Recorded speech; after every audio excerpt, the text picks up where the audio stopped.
Welcome to ABC Campus. Our subject is CAF 3 Business Law, Chapter number 14 Issue of Shares and Distribution of Profits. Fifth video on the topic Offer of Securities in relation to Prospectus from ICAF Study Text 2020, and I am your facilitator Kashif Adil. Prospectus के through जो एक company अपनी securities का मतलब है कि अपने shares और debentures, loan notes, loan certificates, ownership certificates, shares जो हैं वो ऑनरशिप सर्टिफिकेट्स हैं, डिबेंचर जो हैं वो लोन सर्टिफिकेट्स हैं, और दोनों को कंबाइन करें तो डेफिनेशन बनती है सिक्योरिटीज़ की। तो ऑफ़र फॉर सिक्योरिटीज़ करने के लिए जो लॉ की रिक्वायरमेंट्स हैं उनको हम डिस्कस करेंगे। तो सबसे पहली रिक्वायरमेंट है approval from commission SCCP। No person shall make a public offer of securities unless the issuer कौन है? कंपनी। और ऑफर, जब जो सर्टिफिकेट्स हैं वो किसने इशू किए होते हैं? कंपनी ने। तो अगर कंपनी खुद कर रही है और अगर कोई और कर रहा है तो वो ऑफरर होगा। जिसके पास ऑलरेडी बाज़ शेयर्स होते हैं वो भी पब्लिक को ऑफर कर सकता है। तो इसलिए टर्म इशूअर भी यूज़ हुई और इसलिए टर्म ऑफरर भी यूज़ हुई।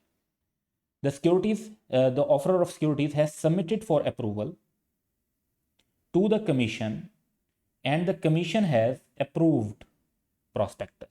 तो जब तक आपने कॉपी जो है वो कमीशन के पास सबमिट नहीं की होगी और कमीशन ने उसको अप्रूव नहीं किया होगा तो आप पब्लिक ऑफ़र नहीं कर सकते। तो पब्लिक ऑफ़र के लिए अप्रूवल ज़रूरी है।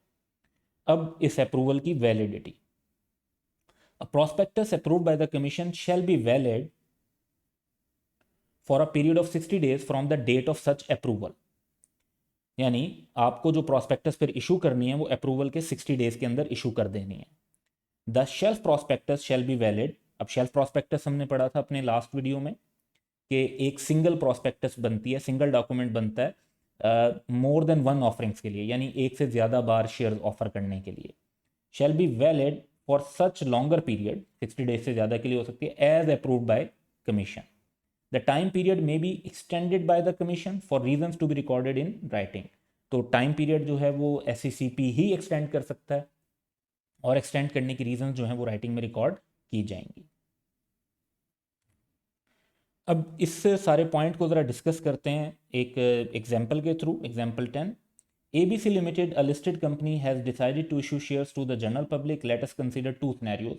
पहला सिनेरियो है कि company has submitted a copy of prospectus to the commission for its approval. At the same time, it is planning to publish and circulate the prospectus to inform the general public.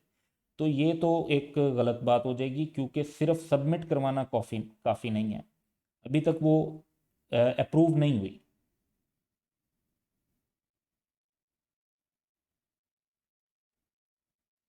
तो यहाँ पर अगर आप answer देखें कि in case of situation A, the Securities Act does not allow a company to circulate the prospectus unless the commission approves the prospectus. Second scenario देखते हैं।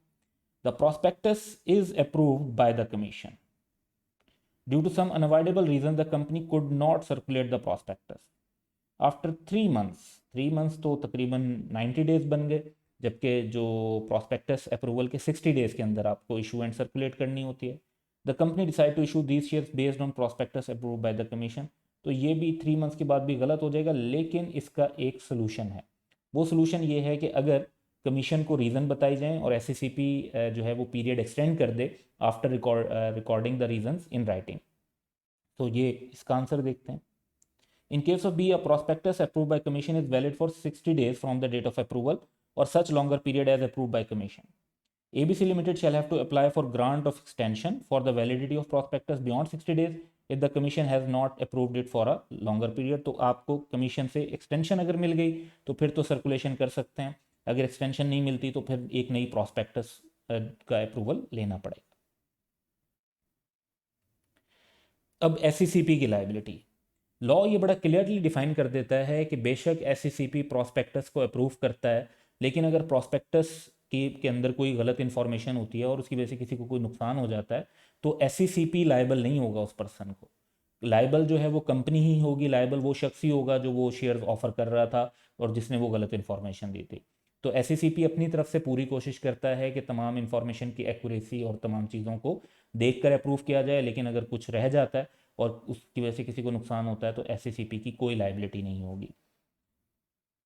The commission shall not be liable to any action in damages suffered as a result of any prospectus approved by the commission. Offense: any a person who connection with a public offer of securities makes a false or fictitious application, यानी आप shares के लिए apply करते हैं और false उसमें information देते हैं या फिक्टिशियस नाम से एप्लीकेशन देते हैं ताकि नंबर ऑफ एप्लीकेशन ज़्यादा हो जाएं और शेयर्स मिलने के चांस बढ़ जाएं, तो ये एक ऑफेंस होगा, यानी जुर्म होगा और इसकी आपको पेनल्टी लग सकती है। तो ये पॉइंट्स जो हैं वो बेसिकली जहन में होने चाहिए। अब अप्रूवल रिक्वायरमेंट की एक्सेप्शंस, कि कुछ सिचुएशंस ऐसी हैं जिसमें अप्रूवल लेने की ज़रूरत नहीं है।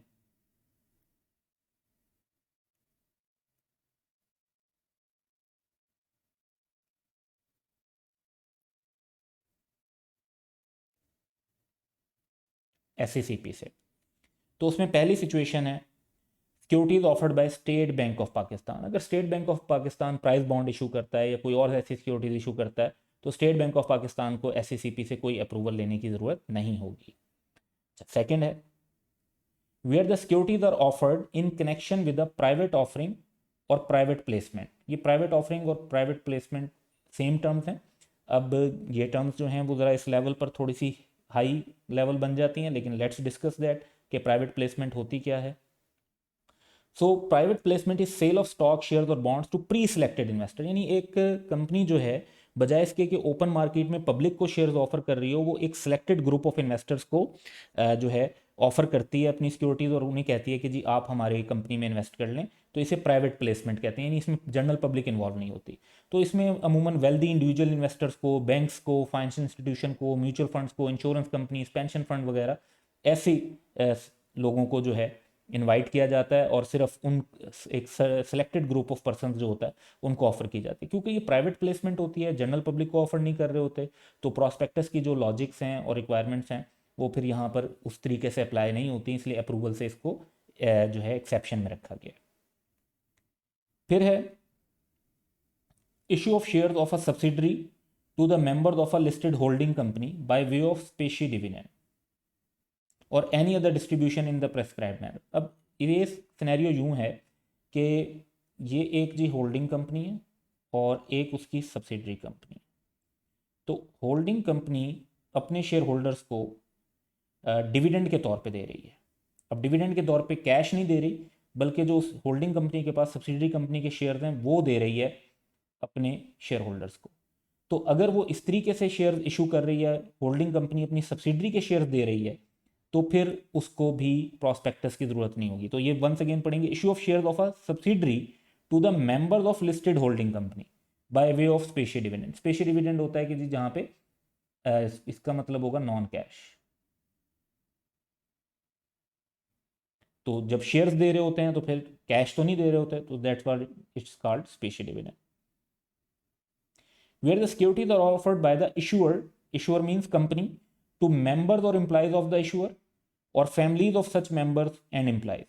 तो अगर एक कंपनी जो शेयर इशू कर रही है वो जनरल पब्लिक को नहीं कर रही, अपने एग्जिस्टिंग मेंबर्स को कर रही है, अपने एम्प्लॉयज़ को कर रही है या उनके फैमिली मेंबर्स को कर रही है सिर्फ, अगर इस तरीके से शेयर इशू हो रहे हैं तो वंस अगेन देखें जनरल पब्लिक को शेयर इशू नहीं हो रहे, तो यहाँ पर भी अप्रूवल रिक्वायरमेंट अप्लाई नहीं होगी। And securities and shares which are offered as bonus shares.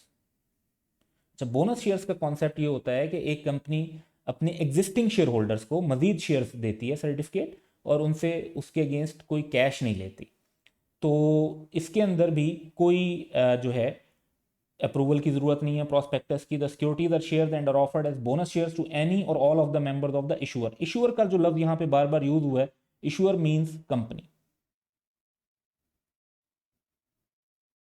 और in some context it might be a body corporate or other entity, यानी जो शेयर इशू कर रहा है, जो शेयर दे रहा है। तो आप इसमें ज़्यादा आसानी के लिए अपने जहन में रख सकते हैं वर्ड कंपनी, और sometimes it may be a body corporate or other entity as well. तो ये हमारे पास जो इसकी एक्सेप्शंस थी जिनको हमने डिस्कस करना था। अब इस पर एक पास्ट एग्जाम भी डिस्कस कर लेते हैं। सो स्प्रिंग 2020 में 4 मार्क्स का क्वेश्चन आया जी कि under the provision of securities act no person shall make a public offer of securities unless the commission has approved the prospectus submitted by the issuer और ऑफर ऑफ द सिक्योरिटीज। ये बात ठीक है, discuss the exceptions to the above provisions of the securities act.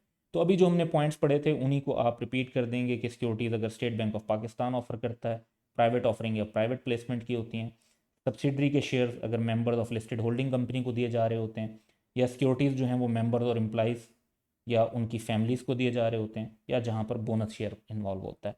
तो ये 5 points आपने लिखने थे फॉर 4 मार्क्स।